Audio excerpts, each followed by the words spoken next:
Simonide préservée par les dieux de Jean de La Fontaine. On ne peut trop louer trois sortes de personnes, les dieux, sa maîtresse et son roi. Malherbe le disait, j'y souscris quant à moi. Ce sont maximes toujours bonnes. La louange chatouille et gagne les esprits. Voyons comme les dieux l'ont quelquefois payé. Simonide avait entrepris l'éloge d'un athlète, et la chose essayée, il trouva son sujet plein de récits tout nus. Les parents de l'athlète étaient gens inconnus, son père un bon bourgeois, lui sans autre mérite, matière infertile et petite. Le poète d'abord parla de son héros. Après en avoir dit ce qu'il en pouvait dire, il se jette à côté, se met sur le propos de Castor et Pollux, ne manque pas d'écrire que leur exemple était aux lutteurs glorieux, élève leur combat, spécifiant les lieux où ses frères s'étaient signalés davantage.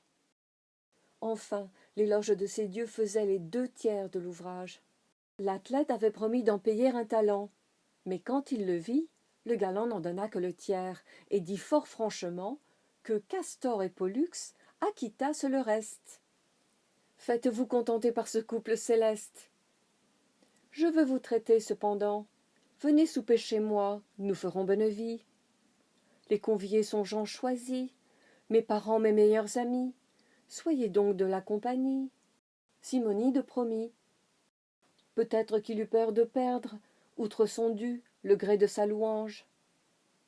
Il vient, l'on festine, l'on mange. Chacun étant en belle humeur, un domestique accourt, l'avertit qu'à la porte 2 hommes demandaient à le voir promptement.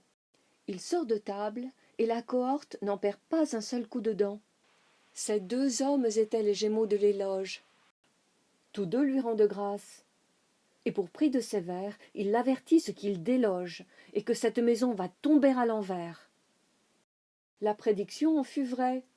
Un pilier manque, et le plafond ne trouvant plus rien qu'il était, tombe sur le festin, brise plats et flacons, n'en fait pas moins aux échansons.